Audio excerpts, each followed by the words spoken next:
what we would like to do now is just give you a little bit more information about using the Copyright Office website. The Copyright Office itself has a lot of very helpful resources, so please access those resources moving forward. However, there are a few things that we would like to just kind of point out to you that may fly under the radar. So here we are on the copyright.gov website. If you would like to search the copyright records, you would come here to this section and search copyright records, and you would click on that section, and what it'll do is it'll take you to the catalog area, but what you need to do is type in what you're looking for. And so be really careful about what you're searching by, so make sure you pay careful attention here.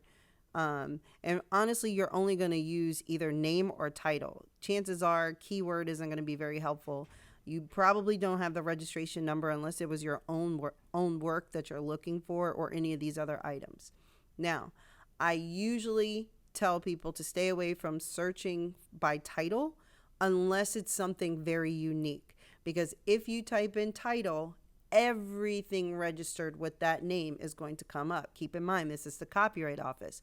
So if you type in I Will Always Love My Mama, then there could be a book called I Will Always Love My Mama. There could be a movie called I Will Always Love My Mama, a poem, and they could all be written by different people.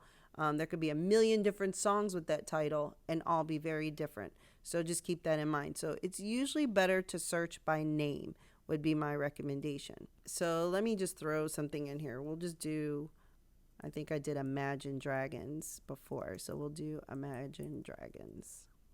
So Imagine Dragons Publishing. Look at all this stuff that has come up. And then over here, you see the copyright number.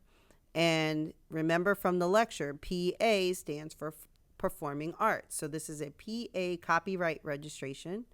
V is for video. So right now, these are all PA registrations that we're coming across.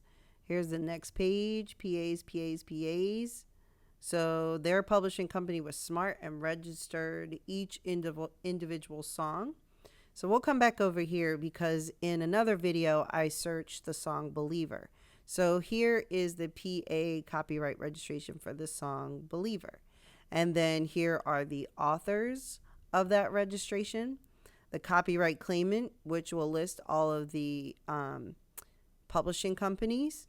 This is what you get when you research something under the Copyright Office. Pretty self-explanatory, not that difficult to deal with here. This one was kind of easy, but if you search by title and you're going to pull up every single title. So if I typed in Believer instead of Imagine Dragons, it would have been a much longer, this would be a much longer video. So let's go back to the homepage. All right, so we're back at copyright.gov. Now I'm going to show you really quick a couple things about registering. So if you're going to register your copyright, this is where you come. Click on register. You want to log into the ECO and you want to type in your username. Now, if you do not have one, you have to create one. I just want to show you something really quick. This will help you have a better understanding. If you recall from the lecture content, to register a copyright for a work owned by one person and you're registering one work, no collaborators, not a collection of work, it's $35. But the only way to select the correct registration is to come over here and you have to make sure you click register one work by one author. When you select this, that is when you pay the $35. I'm going to go back for a second. If you select standard application, then you're going to pay $55 when your registration is done. So make sure you pay careful attention to what you're selecting. So we're going to select one work by one author. I'm not going to walk through the whole thing. I just want to point something out. So we're going to start the registration, and then it starts to ask you a bunch of questions.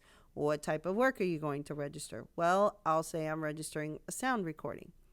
What's going to happen is as I go through each section, click the box to confirm that I've read the description. Yes, I understand what a sound recording is. I'm going to click continue. And you'll notice over here on the left-hand side, a check appeared in this box. As you go through the registration process, a check is going to appear the entire way through. This is how you know you're completing the registration correctly. Log out, come back to this home page, come back to the registration area, and then find the type of work you were trying to submit. So I was doing a sound recording.